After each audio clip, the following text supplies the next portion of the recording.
Kwa majina mimi naitwa Abdullahi Haji Gonjobe. Mimi ni chairman ya Council of Elders ya Isiolo wote. Na pia mimi ni chairman ya Borana Council of Elders. Nachukua hii fursa kushukuru Mwenyezi Mungu ambaye ametupatia nafasi hii ya kukuja pamoja. Sababu ambayo imetufanya sisi tukuje pamoja ni ya kwamba sisi wana Isiolo ni watu ambaye wanapenda salama. Isiolo ni nchi ambayo watu wote wanapenda, kutoka kila jamii yote watu wamekusanyika kule, wameishi huko. Na tulikuwa tumefikiria kwamba sisi tutakuwa na salama bila shida yoyote. Ilipofanyika namna hiyo, serikali aliona ikalete operation yake.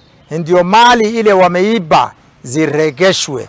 Nasikia ng'ombe ya Meru ni 1009, ngamia ya Somali 574 na maelfu mbuzi. Ng'ombe ya Borana ni zaidi ya 980. Sisi iko wakati tulikuwa tumepewa bunduki na tulinyang'anywa. Bunduki tulinyang'anywa, wale watu wanaiba sisi wako nyang'anywa bunduki na ambaye ndio wako na bunduki haramu. Mimi nauliza hii serikali inaangalia Aici kuliko waathiriwa. Mimi naomba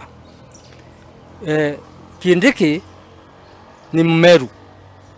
Ng'ombe ile inaibiwa zaidi ni ya Meru. Alafu ya Borana, alafu ya Somali. Na ile ng'ombe wakati inaibiwa Meru na inawekwa Meru. Nauliza sheria ijui wa Meru na wa Somali na wa Borana.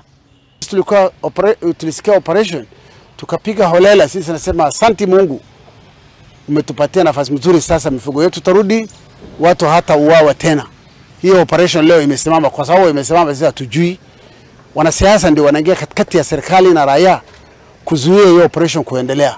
Sisi tunataka hawa watu wasimamishe hiyo maneno yao, serikali ichukue hatua ya kuendesha hiyo operation. Tatigane na ripoti ya Uici.